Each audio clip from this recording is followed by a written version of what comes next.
couple weeks ago, they had quite a bit of snow. Yes. When her To the her upper- father and mother the upper died, part of they gave her Florida. Well, Jacksonville. one brother, It was interesting. her youngest brother. My sister is only 2 years old. She gave him the farm and everything. She's in Jupiter, which is just north And of Beach. then In Inglewood for 15 years. she got some money left. Most of it. And I have friends And they, in Lake you know, County. they valued the farm at $30 an acre. It was ridiculous. where they I are. could go and stay a month and have rental children. So anyway, Then it seems super she still goes out exciting. season Yeah. because he's her brother. Kind of tied down. I have And so they much play, stuff going play euchre. It's almost time to start. on. Yeah, why do you? But then It's a fair question. Yeah, it's a fair she question. goes and does that I'll one. be singing this year. Oh, okay. And I'm trying to. so I stopped. I tell you, it's really nice. Now, here's the And she was always driving me like, You know, the good thing is, I have something to look forward to every single Oh, day. you're right. Optimist, Lake City Skiers, City Council. I always told her, you don't have to go out It's even there, gonna work. you know? It's fun work. I enjoy it. Well, Enjoy the that's what, accomplishments. that matters. That matters. We grew 40,000 plants. Could all rise, I'll call this meeting to order. Welcome, everybody. We'll start with the invocation by Diane Quantz. Thanks, Diane. We thank you for the brief glimpse of spring that we were allowed today. And it reminds us that even when it seems like we're facing cold and dreary times, that there is hope always. And we thank you for the fact that this city has hope to continue to grow and renew and to serve the citizens of our city in even better ways than we are now. So that we ask, as we undertake this important discussion tonight, that you give us wisdom, that you give us guidance, and that you help us make good decisions so that all can benefit. In the name of Jesus, amen. Thanks, Diane. Now the Pledge of Allegiance. I pledge allegiance to the flag of the United States of America and to the republic for which it stands, one nation, under God, indivisible, with liberty and justice for all.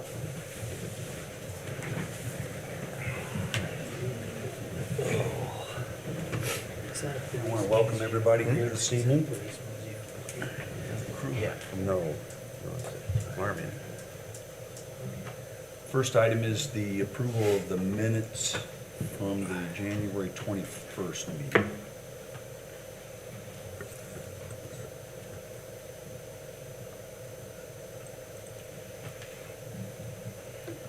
No questions or comments, I'll entertain a motion to approve.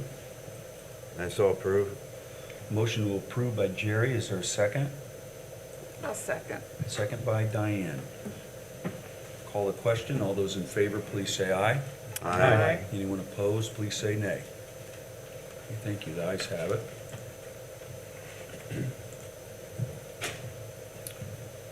I want to welcome everybody again that is here tonight. There are no reports oral written. There is no unfinished business. New business tonight, a few resolutions that Jeremy will help us out with. The first one is a petition for voluntary annexation. Jeremy? Thank you, sir. Yeah, so no actions really needed. This is just kind of starting that process. The steps are they petition basically asking for annexation, and we have X amount of days to bring that annexation, or I have X amount of days to put together the documents to bring that annexation before you. If for some reason I wouldn't do anything, then they could petition the courts for annexation. But I will, over the next 45 days, I think, 45, 60 days, you'll start to see those documentation. So this is more or less just letting you know that there is a petition for annexation, and we'll have a public hearing and some documents that I'll bring forward in the next month. Jeremy, for the record, you don't want us to move to accept as presented, or no motion needed? Nope, it's just a petition saying, hey, we've put you on notice. And then, and if you look at the guidelines, if we were to do nothing, then they could say, we presented this to you and you did nothing. Okay. We're going to go to court. But Okay. in this case, that's not going to happen. But Thank you. yep. And before I ask Jeremy to come back up, we're looking at a resolution 2025-0201 that actually started over a decade ago. former Mayor Tolmer, leadership from the street department, as well as some council members on this board. This resolution will start the process for us, you can see on the projection, to begin to consider major upgrades to the facilities at the Public Works Department. Jeremy, the resolution, I know there was a meeting this afternoon that we attended. We have several people here. What are we looking at here? So I'll let Randy get into the bulk of it, but what you're really looking at is a resolution that was presented to the Redevelopment Commission and now being presented to you that kickstarts the process of looking at issuing a bond to do the Public Works facility. The resolution has a few things that it outlines within it, one being a cap on the dollar amount that bond would be for, in this case, the $14.5 million. And then it has the framework, the public advertisements, so it shows you the 2 public advertisements and the public meetings that'll be held by the Redevelopment Commission. I think first we're going to have Dustin come up and present the Public Works Department and then the potential project, and then after Dustin is done, we'll have Randy and Andy talk about the legal and the financial aspects of the bond issue. Thanks, Jeremy. Dustin, appreciate it. Yes, thank you. Thanks, Jeremy. Thanks, everybody. Good evening. So, just going through, we got a quick presentation here that we'll walk through and kind of give you some of the struggles and or highlights, I guess, of what issues we're having out with the street department and the need or potential need, just kind of an informative walkthrough. But here's a recent snowstorm where you can see all the trucks parked outside, as we do not have the ability or the capacity to get all of our trucks inside. So they're forced to stay running or to warm up outside, but working through that. But a big part of what is Public Works, just so everybody understands, including the public, that this is not a Public Works facility that is just, doing the typical snow removal, leaf pickup and patching potholes. It's way more on what our crews are taking on. We are still doing our own refuse collection. We've taken on a lot of our own paving operations. We've been able to save significant dollars with having our own paver, hauling our own asphalt, doing those projects. Concrete sidewalk replacements of existing sidewalks. You see our crews out weekly replacing sidewalks. Pavement preservation, again, we can't afford, budget-wise to pave every road. So there's other things that, have been set forth in a pavement preservation with crack sealing and microsurfacing and things of that nature that crews are handling as well. Anti-icing, we're making our own salt brine. We make that in-house at a significant cost savings to us. Obviously, our snow plowing operations, which are split up in crews, our crews are taking a immense amount of pride in making sure that our roads are safe for travel. So, leaf collection, citywide fleet maintenance operations. We'll jump into this a little more here later as well, but again, we take care of the fleet maintenance operations for all city departments. Police and departments have mechanics that do some minor stuff, but all the big operations do come and feed through us at significant dollar savings for those other departments. Oversight of all contractor work citywide. We do go through and do all the inspections and stuff through the Public Works Department. Assistance with our city engineer and building and planning, but working to make sure that our contractors are performing top-notch work, on city projects. Traffic signal and traffic flow maintenance operations. Again, the safety of our community, making sure that they can navigate around safely. So all that is funneling through our Public Works. So moving on, one of our biggest challenges, our capacity issues. We got a growing fleet, growing abilities, growing responsibilities, as well as growing pains, as you can see in the picture. We've kind of reorganized, regrouped, mapped this out a million different ways over the last several years, but this is kind of how you fit 10 gallons worth of stuff in a 5-gallon bucket, at all possible. So, with still not enough room, but as you can see, quite the challenges. In our salt brine, we do make it as a kind of a picture of the salt brining, or brine manufacturing facility here over there at the campus. We have enough capacity to just barely, almost spray the entire city once if we needed to for anti-icing. So we are having to actually manufacture it and applicate at the same time. You know, more storage would be a huge benefit. Some realities and the struggles. I mean, our original shop that you seen a picture of before that was originally built in 1960. So we're talking 65 years old facility. It has been added on to 1976, 1984, and lastly in 2002. So a lot of add-ons, but those add-ons were very need specific for the time. It became a real struggle as there's not a lot we can do with them, as you see on the low ceiling heights there, really restrict our ability to do much else. So. And a lot of our equipment sits outside. There's a lot of dollars sitting there. This was just last week. One of the snowstorms is, I took this picture about 4 o'clock in the morning when we were coming in to start trucks and let them warm up. Again, no different in your personal vehicle. It's not something you can just go hop in and take off in. They got to warm up the oil, be ready so when the guys get there, they can keep travel safe. Back to the maintenance shops, undersized maintenance shop with taking care of all the departments, other departments, assets and vehicles. Sometimes you're forced to work outside because we do not have the capacity. So there's a picture of the garbage truck out in the parking lot being worked on. I had to assure the mayor those mobile lifts are OSHA certified. It's not a safety hazard, but indeed. It is something that is extremely unfavorable with just not having the capacity. So the mechanics shop, they work under the Public Works, realm of expertise, I guess you would say. So we do not track our own hours because they are budgeted employees for the Public Works Department, but we do track the hours for every other department as we're working on those. So last year in 2024, they totaled 2,500 hours. We figured that as an average of $200 an hour. They are not being billed for it, but again, just tracking it. So you're looking at, $500,000 worth of labor, not including working on our own stuff, just as a kind of food for thought as we move through. So huge asset. Dustin, correct me if I'm wrong, I was looking at the memo you gave. The outside hours, 10 years ago, basically not even doing it because of efforts by Public Works, former Mayor Tolmer, this council.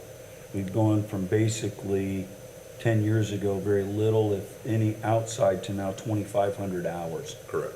Okay. Correct. It has moved on, and that's there was a need to go with kind of a central services protocol and how we were going to make sure that we were getting the most out of our city assets. So that focus kind of fell into the Public Works facility, and it's grown each year. It's become a vital part of every department and been a huge asset. So, yeah. Thank you. Thank you. So, limited lockers place. I mean, we currently have 36 employees at the street department now. The mechanics have their minor, small little workspace back there that they eat lunch and things at. The office staff up in the front office, but the majority of the bulk of our employees is located right there. So, you pack close to 30 people in that little facility. It gets very tight. There's just very limited room for expansion. We are at maximum capacity. Same thing as our road supervisor's office, the guys that are in charge of keeping the crews moving each day, but shared office space. We're out of office space for that. As Jeff, Mayor Gross has pointed out several different times, you can see the light hanging off the wall, the wall air conditioner there.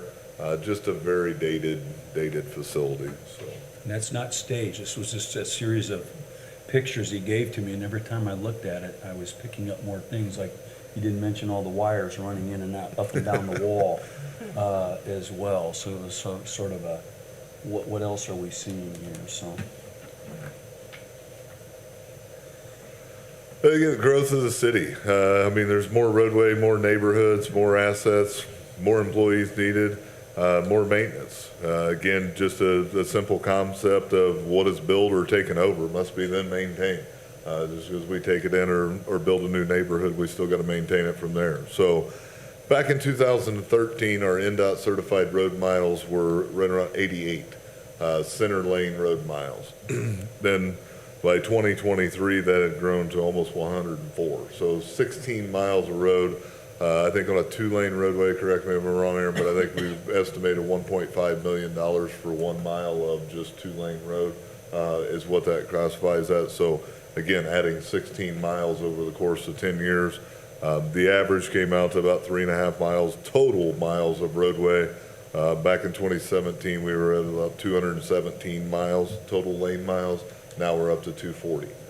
So it's a significant amount of growth, which is a good thing, but it does grow the responsibilities as well. So increased housing.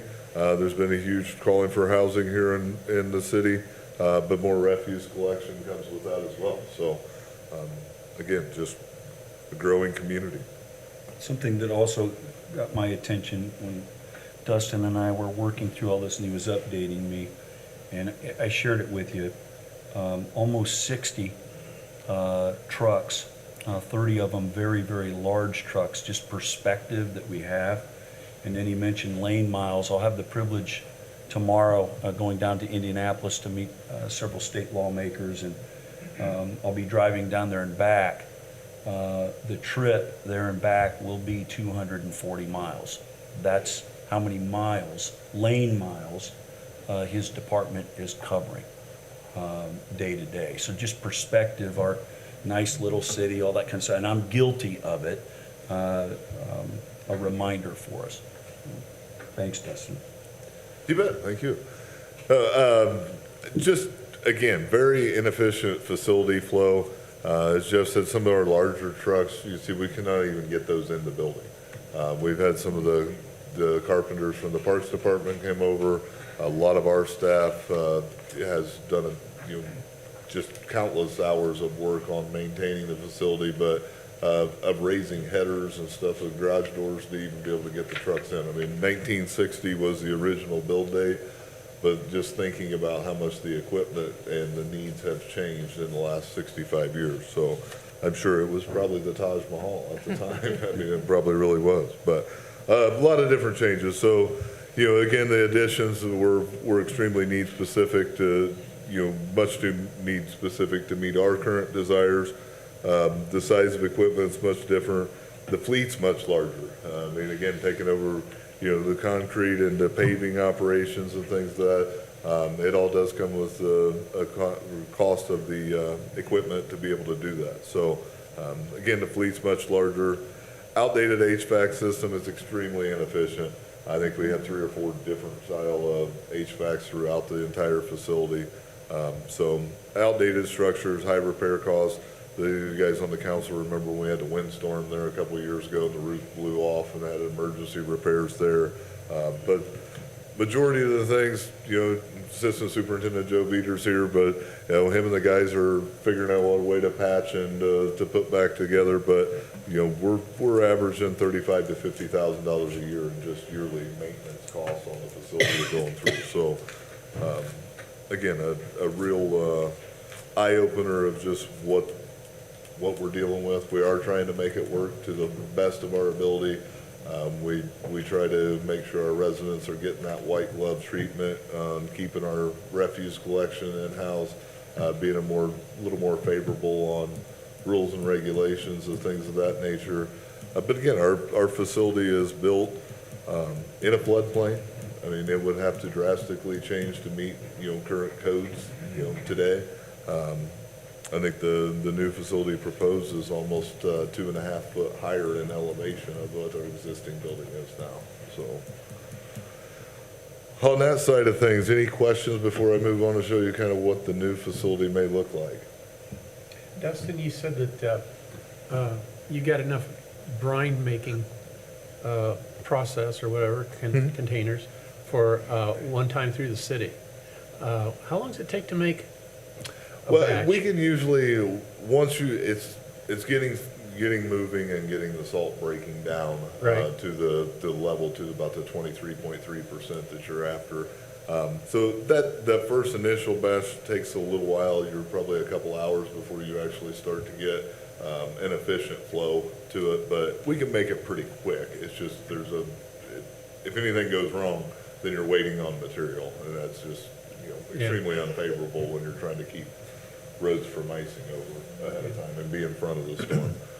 It's just more of a proactive approach instead of trying to be reactive to It's the always situation. probably better to have a little bit on hand than it is to, Yeah, the proposed part of the new facility will have enough capacity to spray more than 2 times, so it'll be a huge help.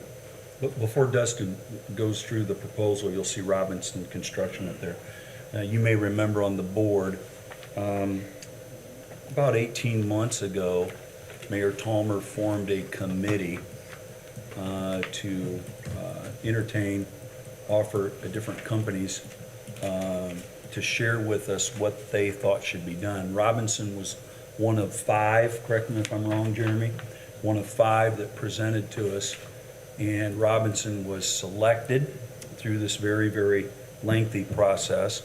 And then also the decision was made to go with a BOT process, which we've done before. Jeremy, Randy, others may talk about it, but that's why you're seeing Robinson on the screen. And Dustin, for countless hours, has been working with them, and there's a reason for all of this. Needs assessment, lots of studying that happened to present this to us. So thanks, Dustin, for taking us through these slides. Yeah, so just before we get started, we have worked with an architect to kind of get a footprint back in 2020.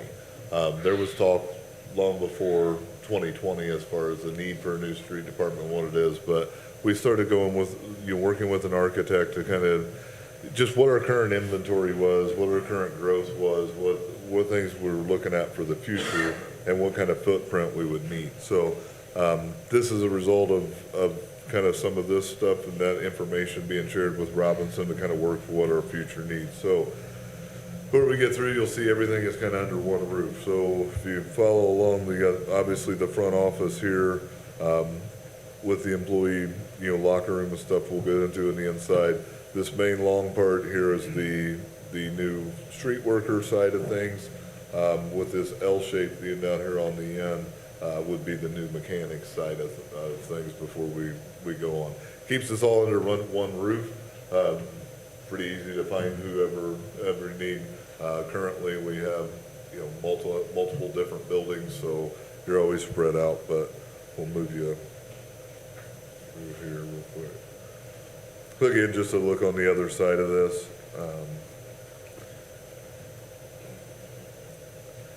As you can see on the mechanics bays, those are drive-through to ensure if we're waiting on parts or something that is not clogging the bay up, that we can use the other side and still access, so we're not rolling the mayor's favorite mobile lifts out to work on stuff out in the parking lot. We can kind of avoid that. If you look here at this picture, about where my cursor is where our current front office is now. Robinson has moved to acquire the 3 properties just east. So about this driveway would be approximately right about where that second house east of our current facility is now. Why that is important is there's a huge topography change. It was built way up on the hill with those 3 houses.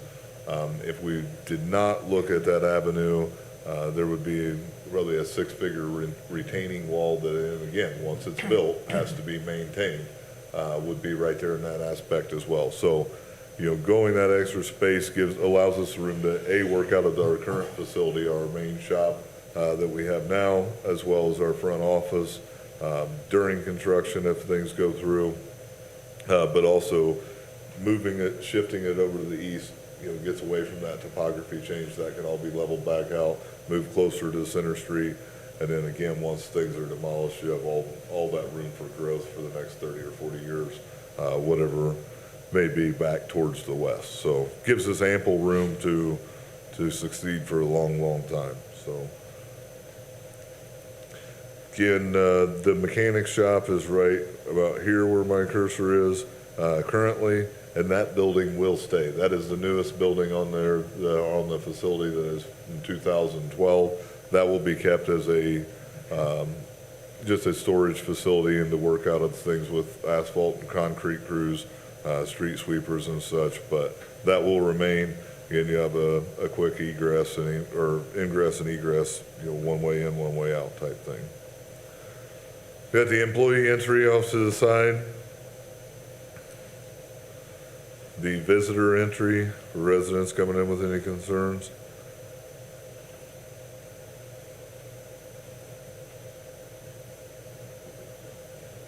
Administrative entry off the other side. Just to look at the hallways, the countertop out here on the outside, there will be a window there, just some kind of increased security feature, so people aren't just coming in willy-nilly, that they'll have to be buzzed in, so just an added security feature these days. Dustin, what kind of siding are you looking at on the outside of that building? What kind of siding? Yeah. I'm not 100% sure if it's actually been spelled out. Most likely it'll just be a metal siding, colored siding that's, a little decorative on the side to match, but it will, for the most part, be metal. Break room.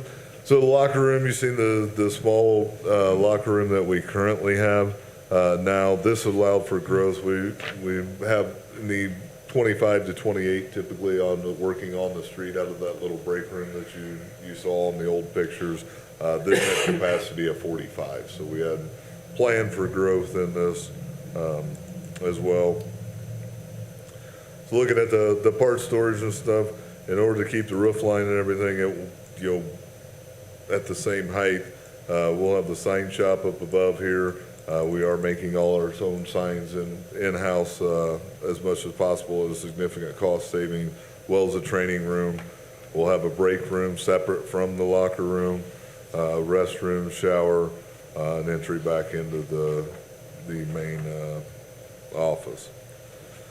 The truck garage is pretty much just wide open. We put limited doors on this, and the reason for that is just the wall storage, and different seasons in public works, have different demands. Wintertime, all your trucks obviously need to be inside as much as possible to keep things warm, keep things moving for inspections.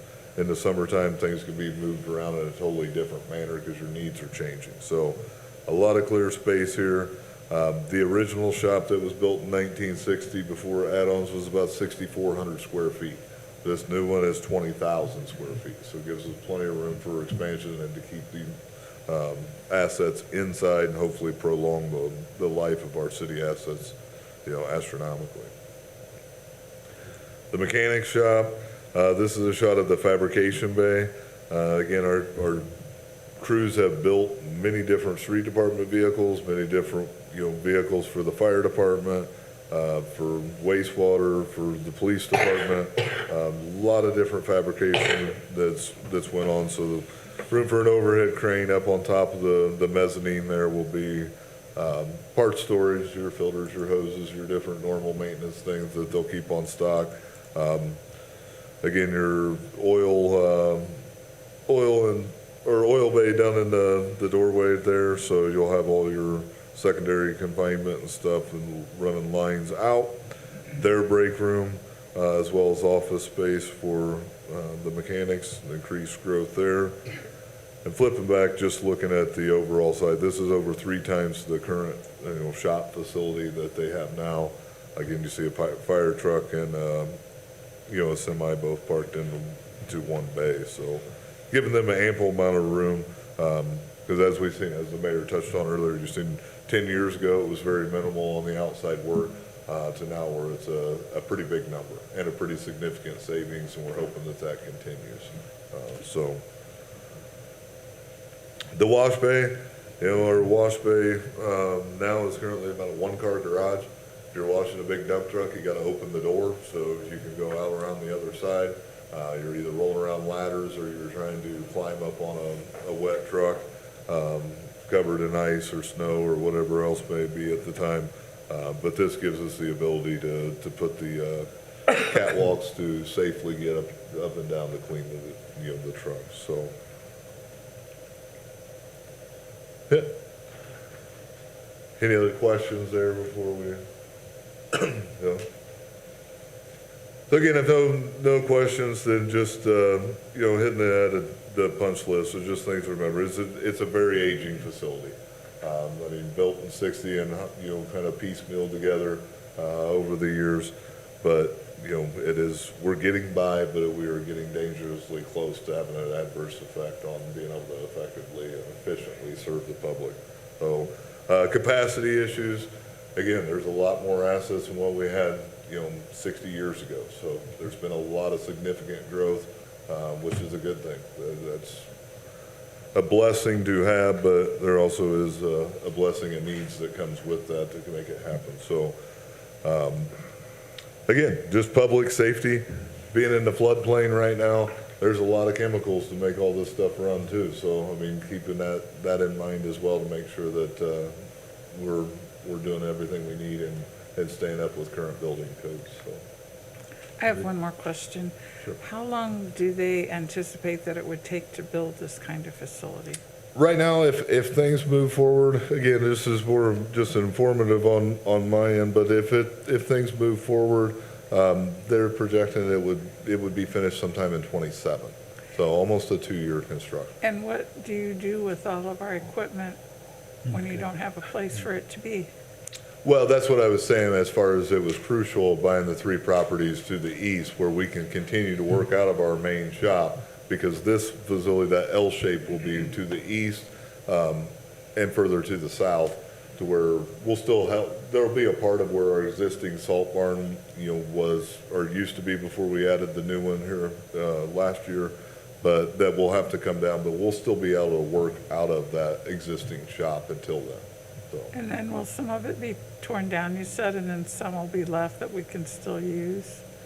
Yeah, so the northernmost building that is up on the end of the facility, let me get back to this L shape or so I can show you. So,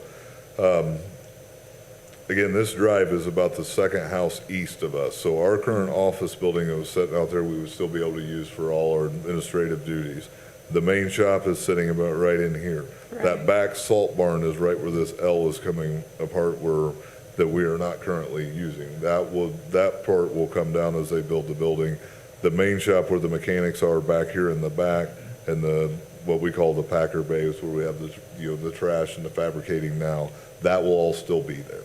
So it is functionable to get out. We're going to lose some cold storage areas for things like that, but yeah, it will still be functionable to work out. So we're not anticipating having to rent any other storage facilities or anything Not like at that? this time. I think we can make it work. It's going to be fun. I may get a little more silver in my hair by the time that it's all done, but I think we'll be able to make it work with limited. If it will, we've already priced some pods and different things that we could store some stuff in. Okay. Good question. Again, we do have all the room across the creek and stuff that's still outside storage. So Right. Yeah. we have some options, I guess. Any other questions before I ask Andy to come up and talk a little bit about financing options? Anything for Dustin? I just want to make a quick comment, Dustin. Obviously, it's in your favor to point out to us all the reasons why we need this, and you've done an incredible job. When you look at all the functions that Public Works, the street department does, it's overwhelming. When I looked at the price, I was kind of appalled. But when I look at what this will possibly do for you, I can see that it makes sense.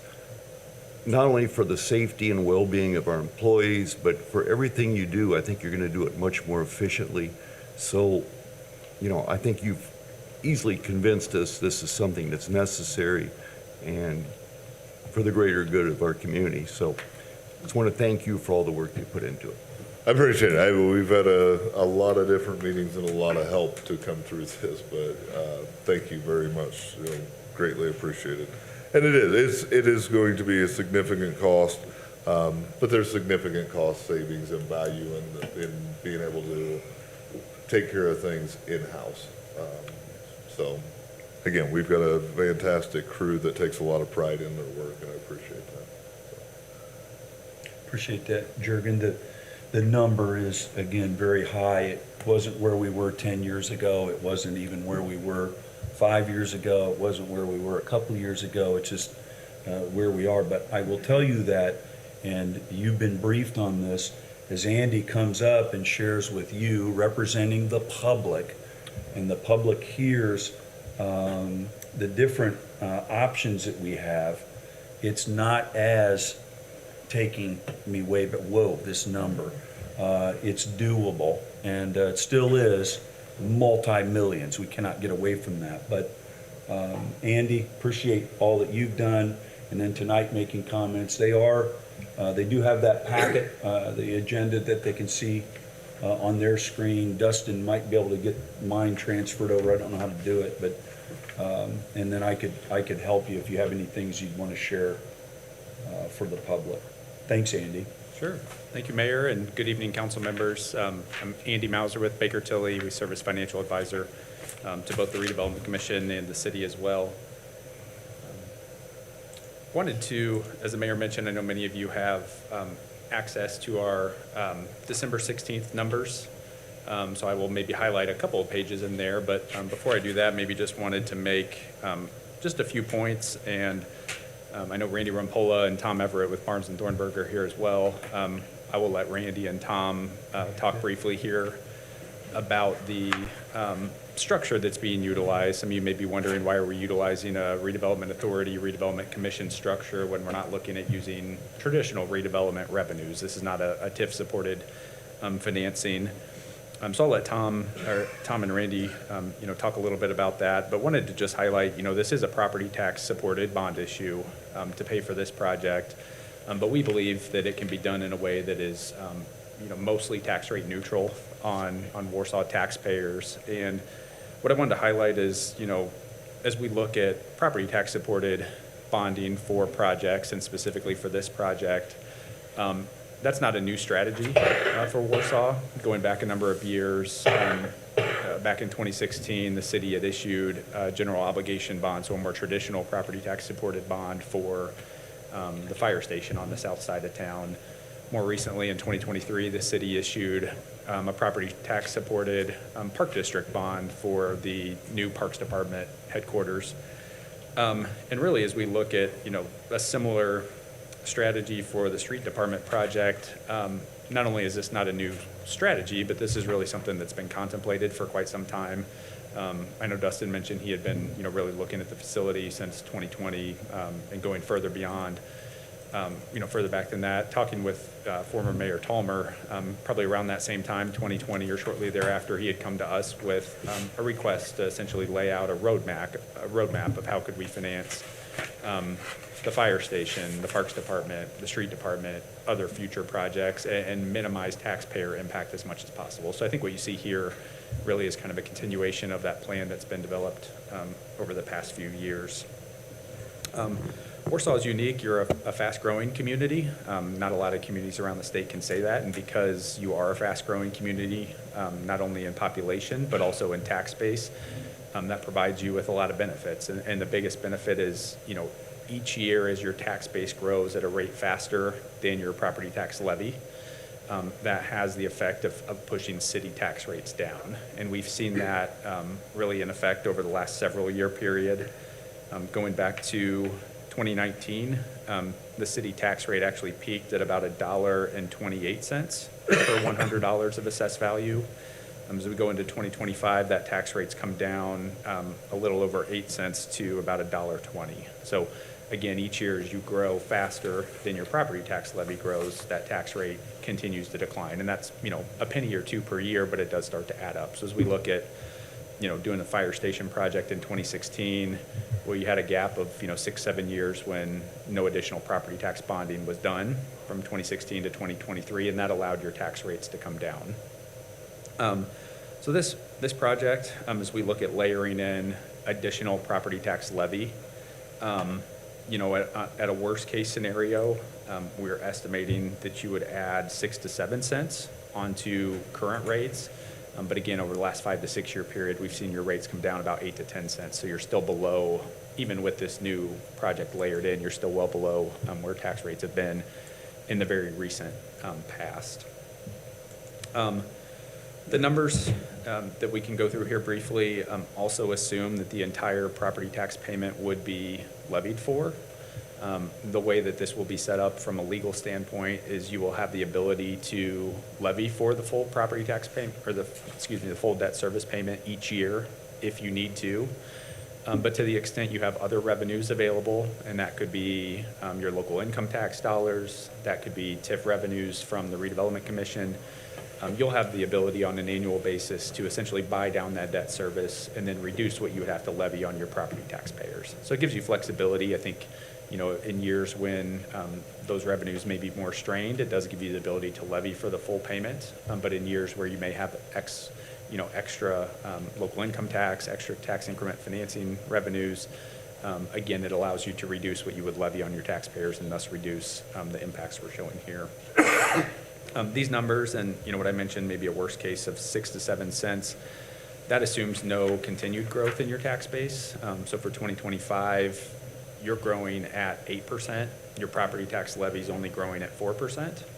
So that, again, has the effect of pushing tax rates down. And I describe that, if we had 100 people in this room and we needed to raise $100, everybody would chip in $1. As we go to 2025, you've now got 108 people in the room and we're only raising $104. And so everybody pays a little bit less than that same dollar that they paid the previous year. And that's what we've seen happen in Warsaw, going back the last 5 to 6 years pretty consistently, is you've had your tax base growing at a rate that's just continued to push those rates down, and then giving you the capacity to do a project like this on a tax rate neutral basis. Another thing, and I'll highlight this in the numbers, many of your taxpayers are already at the property tax caps. So many of your higher valued homes, your rental properties, agricultural land. I think the mayor's got it here pulled up. You'll see on this page in the numbers, your higher valued homes and actually your median valued homes within the city are already paying the maximum that they can under the property tax cap. So even as we talk about layering in, a few extra cents on that tax rate, it would really be a very limited number of taxpayers who could potentially see any impact. And that would be, again, your lower valued homes, and that would be to the tune of about $22 per year or less than $2 per month. And then for $100,000 of commercial or industrial property, it would be limited to about $65 per year. But again, to the extent you continue to grow at a faster pace, to the extent you continue to have other revenues to buy down that debt service, these impacts would be much less than what we're showing here. This is, again, what I would say is a worst case scenario. And then maybe would just turn your attention to a few pages in the December 16th numbers. So page 10 takes a look at our current estimate for repayment on the financing. So we've looked at, with a $13 million project, about a $13.4 million financing would be repaid over a 20-year period. I'm currently estimating interest rates ranging from about 3.5% to 4.75% on the long end, so net interest rate in the low 4% range. And then you'll see a total annual payment through the life of the financing of just over $1 million per year. The next page, page 11, then layers that in on top of your other outstanding debt. I mentioned the 2016 general obligation bonds for the fire station on the south side of town, and then also the 2023 bonds for the Parks Department headquarters. So you'll notice there, both of those will be fully repaid through by 2031. So really, you've got about 5 to 6 years when you'll have repayment on all three projects, and then as you get to 2032, it will just be the street department outstanding at that point. So any impacts we're showing here really are limited to the next, 5 to 6 year period at most. I know we talked briefly about on page 12, just showing those tax impacts. And then I would maybe just highlight last would be page 15. So this takes a look at, again, where your tax rates have been over the past several years, and then where we anticipate your tax rates would be with the new debt service factored in. So you'll notice on page 15, scenario 3, as we go back to 2022, your tax rate was right around $1.24. Going forward, even with the new debt service coming online in 2026, your new tax rate, including all debt service, would be just over $1.24. And again, if I were to take this back an extra year and go back to 2019, total city tax rate was actually about $1.28. So you're still well below where you were here, within about the last 5-year period. So again, a lot of opportunity to do this on a tax rate neutral basis, and we think there's also a lot of flexibility between local income tax, TIF, other revenues that may make these impacts even less than what we're showing. Andy, I don't want to be out of turn, and Jeremy, the northern TIF, you mentioned, I think, that when that falls off as well. Do you have any comments on that? Am I out of turn? Yeah, I think it all goes back to our ability with this bond to keep our rate where we want to keep it. And that'll fall on you as council. Every year, if you're doing that, there's going to be avenues to keep that rate.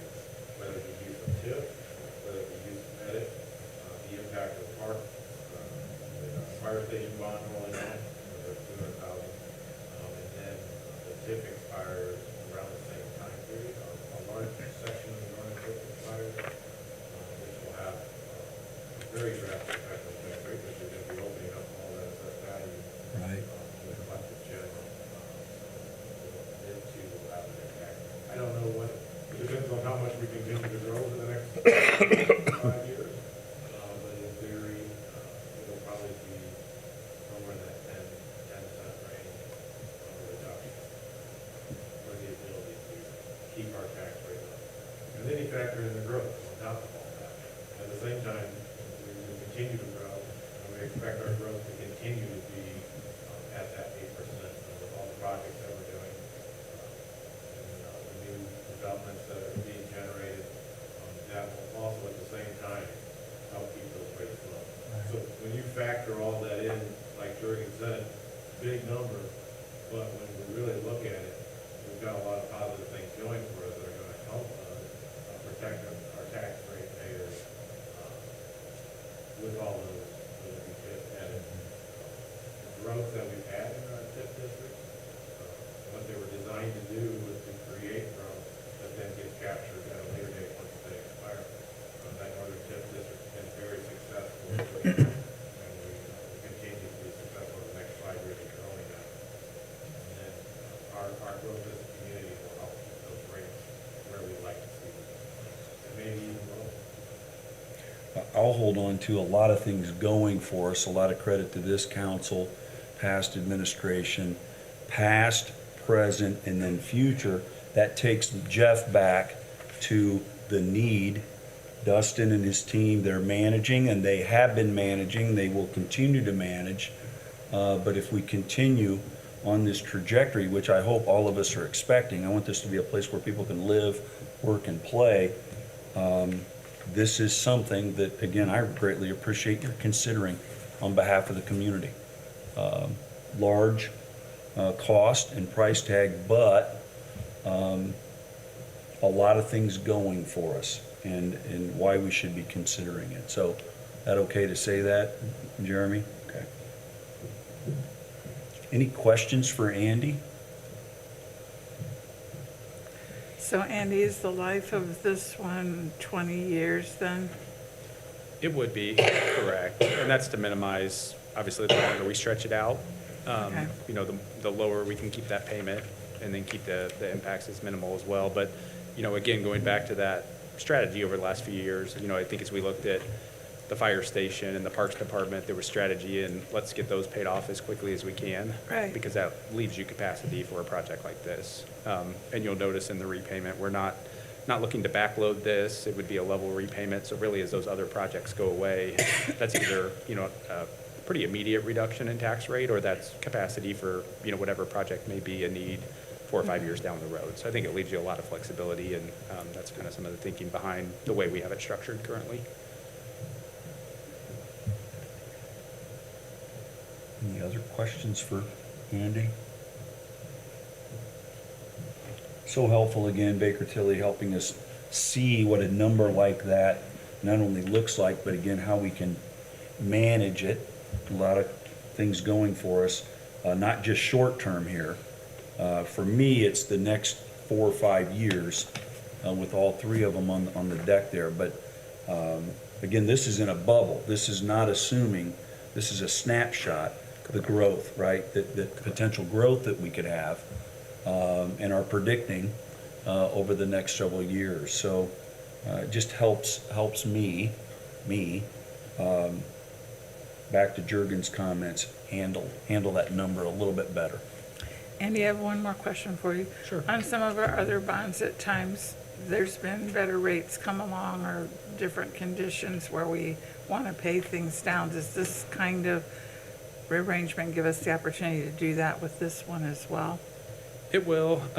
Typically on, new bond issues, there's typically an 8 to 10 year call protection. So investors will want to see, if we're issuing in 2025, you wouldn't be able to pay it off prior to, the next 8 to 10 years. But then typically at that 8 to 10 year mark, you would have the ability either to pay it off early, refinance it into a lower rate. Okay, so about halfway through, we, if needed, can relook at this and Correct. we can do better for the public. Correct, yep. And Okay, I that's just want to something make sure we weren't locked in for 20 years to. Yeah, no, you'll have that flexibility, and, we constantly look at your existing bonds as well. So your fire station bonds are at a 4% rate, and then your Parks District bonds are at a 5% rate. So we're pretty close to where we are, with the current market. But certainly to the extent rates come down in the future, there could be an opportunity to refinance one or more of the 2 or 3 issues that would be outstanding at that point. Okay. So Andy, again, it's safe to say, based on this snapshot, lower valued homes, $22, $25 a year. Other residential properties, I see 158 and then I see 200. The caps and the way the state has structured things, no impact in a bubble, snapshot. Agriculture, no impact. But there will be impact on commercial and industrial. Per 100,000, you're estimating $66 more a year for that. Correct. Okay. And I would maybe note too, this is, has the potential to be a very impactful legislative session. One thing we're hearing is there could be changes to residential, homestead, Right. property tax, and that could, affect what we're showing here for the $100,000 homes. There's a possibility there could be additional credits or deductions that would actually reduce what we're showing here. Personal property is a big conversation that could, impact some of your commercial, industrial taxpayers, and most of what we're seeing is that would actually reduce tax bills. So impacts may, end up being less depending on what comes out of the State House here in the next couple of months. But right now, you don't see it as a negative thing for us. Correct, yeah, not from this standpoint. Any other questions, Andy? Well, thank you, appreciate the time. Thanks, Andy, for working your way up here. Yeah, you've done great standing up there. And thanks. Randy, Tom, Randy's gonna, as he always does, to make it work, he's gonna take us through the navigation for all of this, why we're here tonight, and what to expect if you and the redevelopment commission decide to move forward. What does that look like, Randy, and why are we doing it this way? Sure. So I will just speak briefly about why we're structuring this as a lease financing, why we're using the Redevelopment Commission Redevelopment Authority process, and then a little bit about the approval process and the resolution before you. First, it is structured as a lease financing, and that is in part given the size of the project. Under Indiana law, under the Indiana Constitution, the city's ability to issue general obligation bonds is limited to essentially 2% of the assessed value. And so for larger projects, typically the lease mechanism is what needs to be used. The constitutional debt limitation hasn't changed in forever, and it doesn't reflect the cost of construction these days. So if you look at schools, typically new school construction, major renovations, they're all done as lease financings.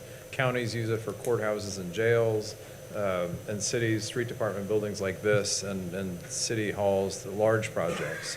Sometimes even larger fire stations, or if you're doing multiple fire stations, you end up having to do a lease financing just the size of the project. The redevelopment authority, redevelopment commission process, I should say the civil city has the ability to do a lease financing. There's a separate statute that relates to cities that you could do a lease financing, as does the redevelopment commission, redevelopment authority. We're advising to use the redevelopment commission, redevelopment authority because the process allows the mechanics of the lease. It's more efficient for the city. The approval process is essentially the same.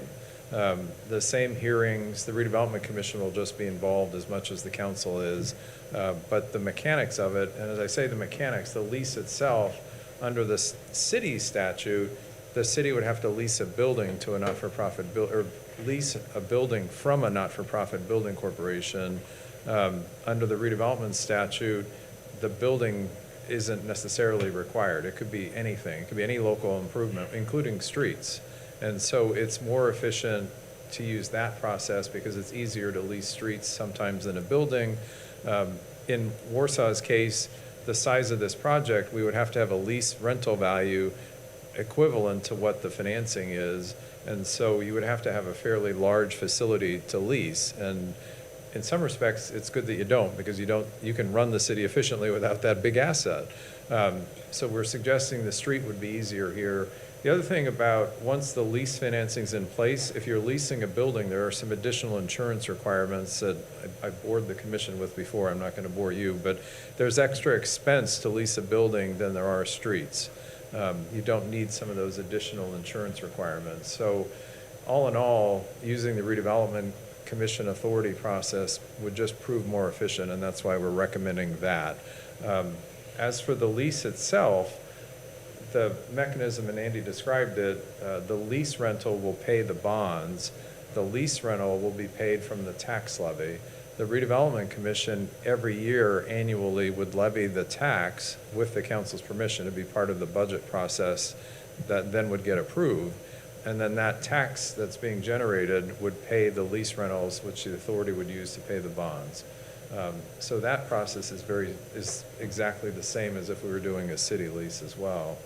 The other benefit, as far as using leasing streets and using the redevelopment process, from a rating agency standpoint, the rating agency that rates the bonds that will get you the better interest rate in the market, they prefer streets because you don't have to worry about streets burning down. If the building burns down, yes, there would be those additional insurances, but there's still a risk there.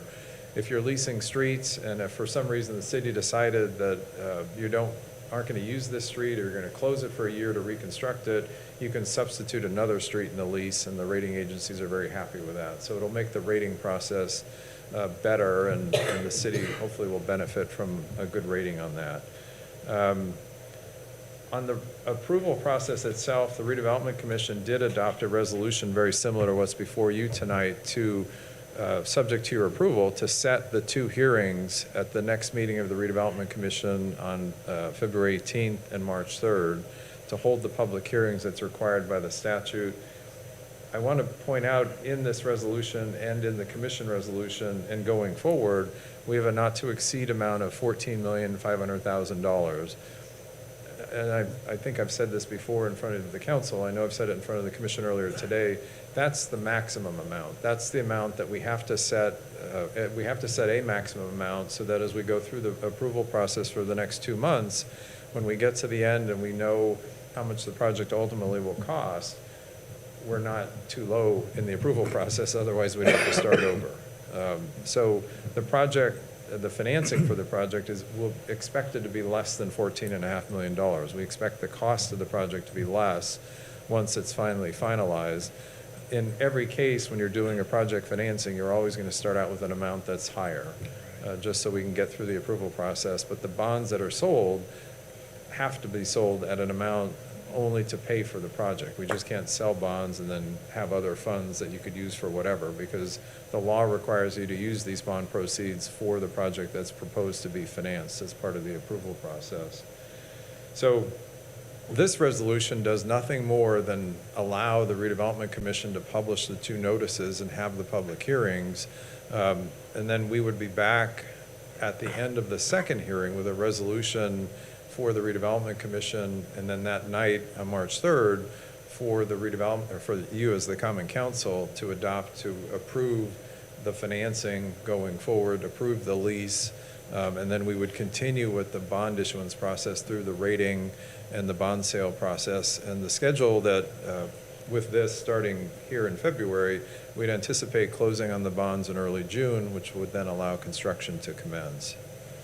So I've raced through a lot, but wanted to just stop, ask for questions, and then again, what this resolution does is allow those 2 hearings to go forward.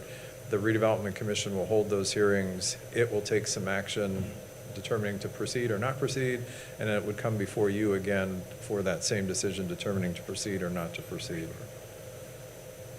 So under law, a route, and you're recommending the best route for this council, for the redevelopment commission, as well as you mentioned public hearings for the community, just the guidelines that must be in play for a multi-million-dollar project like this. Right. We are, as always, we're limited, not limited, but we're required by state law to do certain actions, undertake certain approvals, so that you, the council, the redevelopment commission in this case, and obviously the public has an ability to speak. And at the next 2 meetings, there will be additional financial information that by law has to be made available at the hearing so that the public has an opportunity to speak to it or hear it. And there'll be, as I said, 2 hearings then that the public can show up and speak. So when it comes to the council, then we don't have to have a public hearing, we are just voting on. Right, you would be considering a resolution that would confirm what the redevelopment commission has undertaken with the 2 hearings in their resolution, and you would adopt a very similar resolution for that, but there wouldn't be a public hearing required. Again, you could choose to have public speak on the resolution, but there's not a published notice of a public hearing under the state law requirements. The route is through redevelopment for public hearings, but what I do like, and again, I didn't know this months ago, I do like that both boards are working with this, so there's 2 rails. And you have to get through both boards, votes on the boards as well as the community working with the boards. And I do like that check and balance, or that reality. I say that okay? Yes. Okay.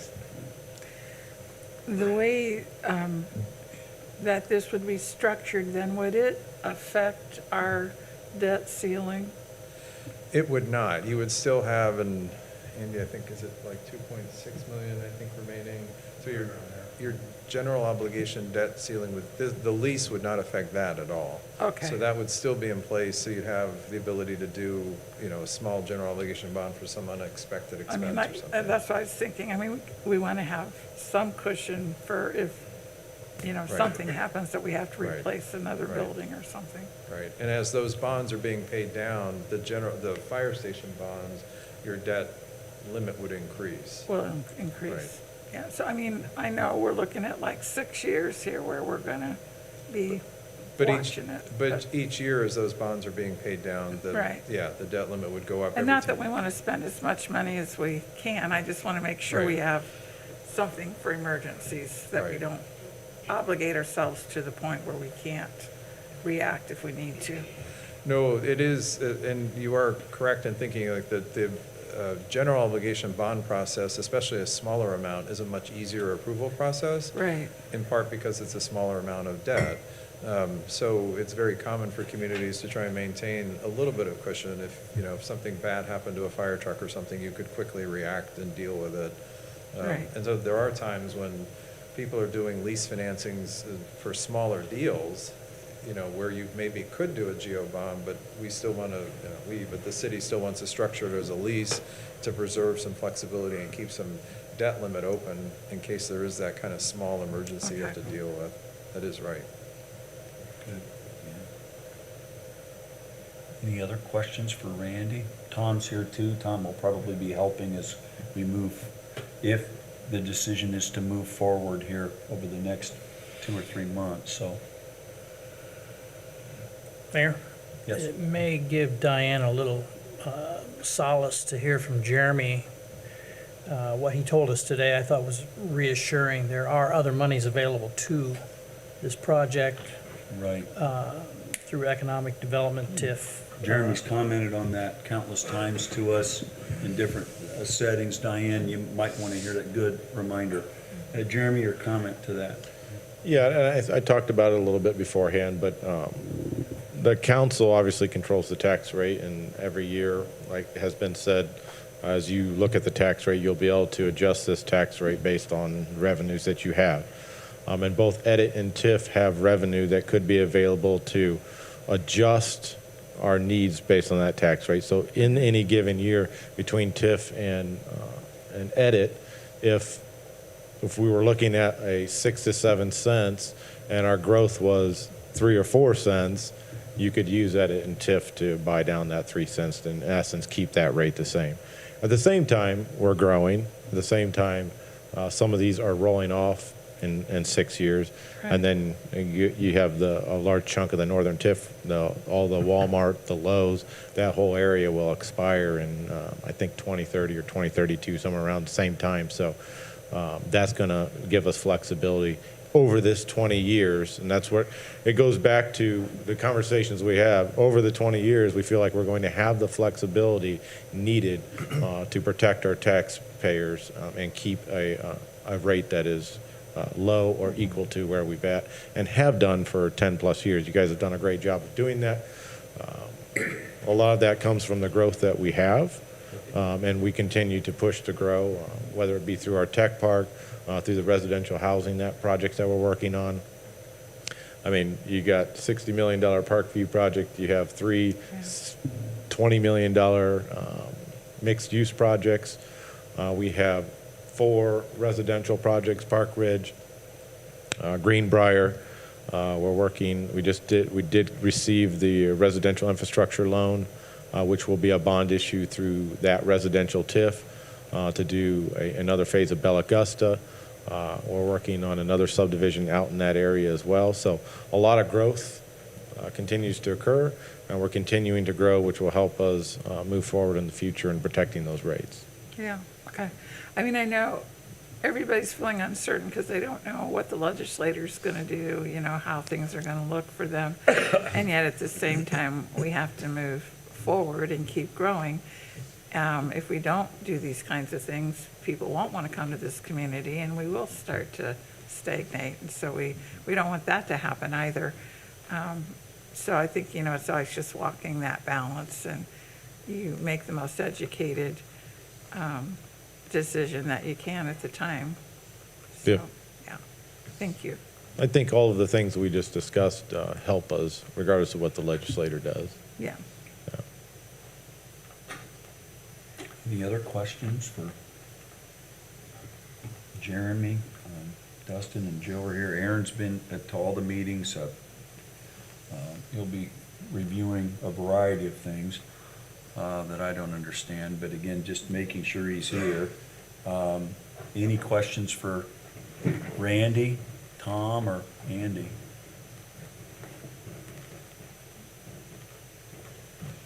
Okay. Scott, you've been involved. Do you have any comments? You good? You've been involved in one of the meetings that we had weeks ago. If you've been out to the facility, You don't want to say no more. I mean, they kind of tried to capture it with these pictures, but the pictures don't really convey what it looks like out at the street. I would leave it at that. It's an aged facility. They're trying to keep it up, but I know many of you've been out there. I was expecting to see duct tape somewhere.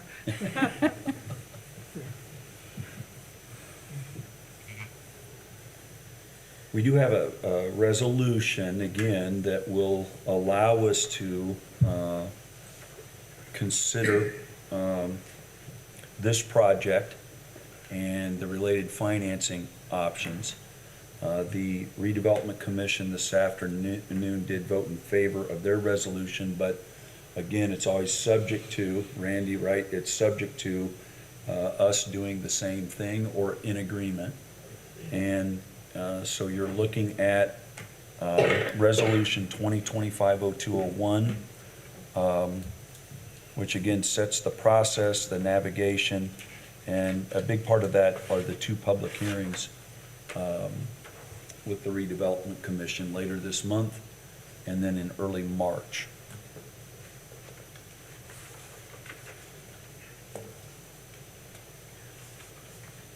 This is the same resolution that came to the redevelopment board earlier today. What, is it not?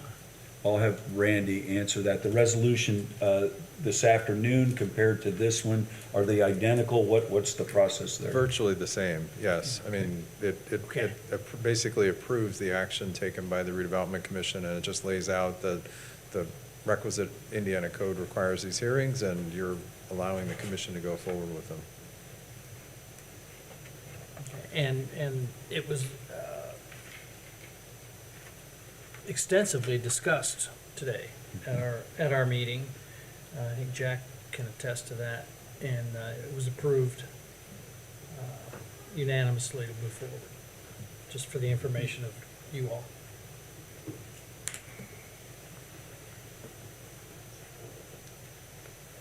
Well, I've lived in this town probably longer than anybody else that's here tonight. And, you know, it's been a great town. I love it.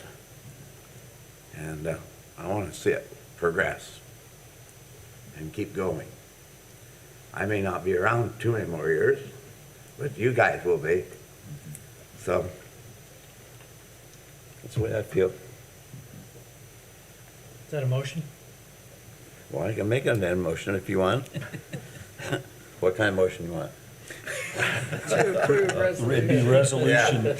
Okay. 201. I'll Move to entertain approve a that. motion to approve resolution 2025-0201. Yes. Okay, Jerry's made the motion. Well said. And is there a second to that motion? I'll second that. Cindy with the second. Any further discussion? Call the question. All those in favor, please say aye. Aye. Anyone opposed, please say nay. The ayes have it. Thank you. Other matters. Jack, we have a guest here. Yes, I'd like to introduce Ben Logan from Habitat for Humanities. Habitat was one of our recipients of ARPA money, and I believe he's got a report for us. Thank you. Thanks, Jack, and thanks for letting me be here, Council, Mayor. I'm not going to try to top the presentation that you just had, and hopefully this is a little bit easier to digest than that dollar tag. But no, just wanted to follow up. We were the recipient of a grant from this council as part of the leftover ARPA funds that were redistributed, and just wanted to follow up because when someone gives a donation to Habitat, we like to follow up what we did with it and obviously thank them for that support. So over the winter, we were able to replace the roof on our building. We're a one-and-stop shop, so our corporate office is in the front. We have our resale outlet, our restore in the middle, where we sell donated items out of, and we also have our construction warehouse in the back. And this grant actually helped us redo the entire roof. We were actually looking at just repairing and kind of repatching it, but we ended up just going for the full re-roofing of it, just knowing that we're gonna need it and wanted to do it right the first time. So just wanted to follow up and say thank you for making that decision to invest in Habitat. Thank you for entrusting us with that. And we're very excited for years to come with using that roof. So thank you. That's all I really have. So, see, way easier than 13 million. So Thanks. Thank you for your report. I don't believe you've received your money yet. But I know it's a little I premature, have- but this was the meeting I could make. I have it on pretty good authority that it's supposed to be on the docket at the next Board of Works, and you should have it shortly after that. Well, that's not why I came to thank you, but I appreciate that. So. But no, thank you, council. Thank you. Thank you. Any other items? Our next meeting's gonna be on a Tuesday and not a Monday. Tuesday, the 18th at 7 PM. Thanks for that reminder. I'd like to thank the gentlemen from Baker Tilly. They've been here most of the day. They've really helped us through a fairly complicated procedure. Thank you.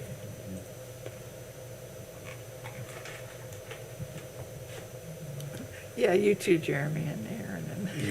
I guess. And Dustin. And Dustin. Yeah. All these people in here keeping an eye, starting with me. Yeah, I know, so they're doing a great job, and thank you. Okay, if there are no further comments from our guests and visitors, I'll entertain a motion to adjourn. So moved. Motion to adjourn, is there a second? Second. All in favor, please say aye. Aye. The ayes have it, we're adjourned, thank you. Safe travels back. Thanks, Tom. Thanks, Randy. Andy, Ben, thanks. Enjoy the spring weather. Yeah. It'll last much longer. Yeah. Sounds like Yeah, we're I gonna had to go need to the that street Brian department today here in just the to next. assure Yeah. myself that it was as bad as I remembered. Clean your shoes off. Yeah, I can't get my shoes.